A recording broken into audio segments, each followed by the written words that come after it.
مفرد المعرفه والنكره للصف السادس الابتدائي. ده درس في القواعد النحويه عندك، ازاي اعرف النكره والمعرفه.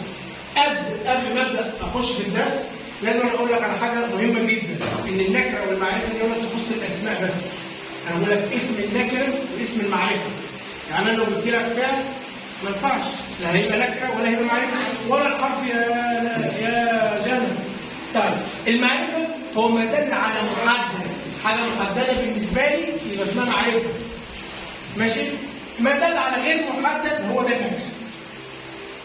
عشان اعرف المعرفه في علامات بتجيلك كده للاسم، لو موجوده في الاسم تعرف ان هو معرفه.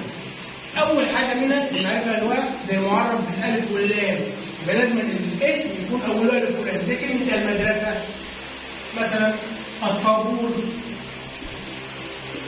يبقى الالف واللام دي، الالف واللام دي اللي هي الف ولام التعريف، لما بتخش على الاسم بتخليه معرفه، بتخليه ايه؟ معرفه. تاني حاجه اسمه معرف بالاضافه.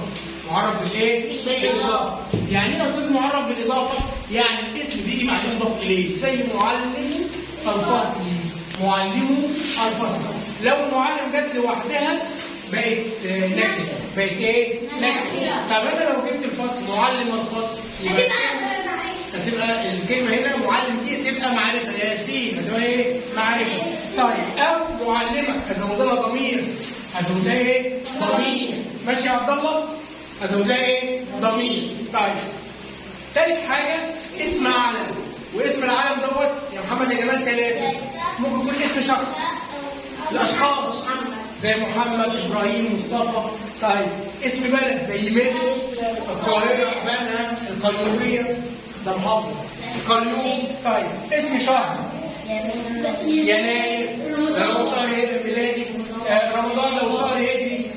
لكن كلمه شهر ذات نفسها نكره، لكن لما اقول شهر يناير ده معرفه، رمضان برضه ايه؟ معرفه. الضمائر برضه معارف. ايه هم الضمائر؟ اللي هو المخاطب. زي ايه؟ زي ضمائر المخاطب اللي هي انت وانتي وانتما وانتم وانتن. متكلم زي انا ونحن، والغائب زي ايه؟ هو وهي وهما وهم هن. ده الدرس بتاع النهارده اللي هو المعرفه والنكره. حد مش فاهمه؟